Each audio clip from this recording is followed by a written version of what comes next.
સાવજ ડેરીમાં ભાજપના માણસો કેમિકલ વાળું દૂધ હજારો લીટર ભરે છે. તમે વિચાર કરજો કે આજથી થોડાક વર્ષો પહેલા કેન્સરનું પ્રમાણ બહુ ઓછું હતું. આજ તમે તમારી આસપાસમાં જોજો, હજારો લોકો કેન્સરના રોગી છે.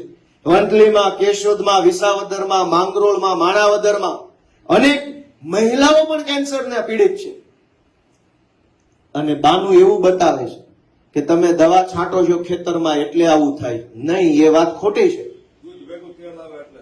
દૂધની અંદર પ્યોર કેમિકલ નાખવામાં આવે છે. એ કેમિકલ વાળું દૂધ સાવજ ડેરીમાં ભાજપના માણસો ભરે છે.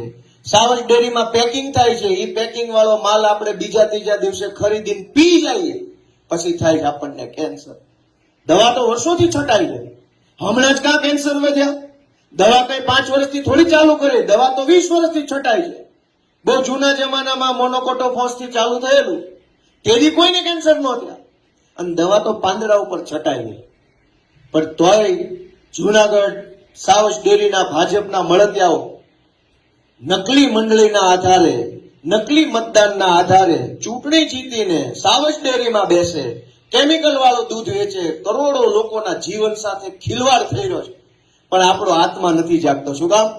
આપણો આત્મા હિન્દુ, મુસલમાન, પાકિસ્તાનમાં ફસાઈ ગયો છે, ગારામાં આવી ગયો, કીચડમાં ફસાણેલા છે.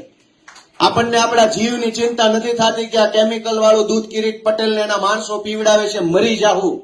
મોતની ચિંતા નથી, પણ પાકિસ્તાનની ચિંતા વંથલી બેહીને કરે છે લોકો. ક્યારે આત્મા જાગશે? ક્યારે આપણું મન જાગશે કે હું મરી જાવી પહેલા મારી તો ચિંતા કરું, ભારતની ન કરો તો કાંઈ નહીં, તમારા પોતાના જીવની અને સ્વાસ્થ્યની ચિંતા તો કરો. હમણાં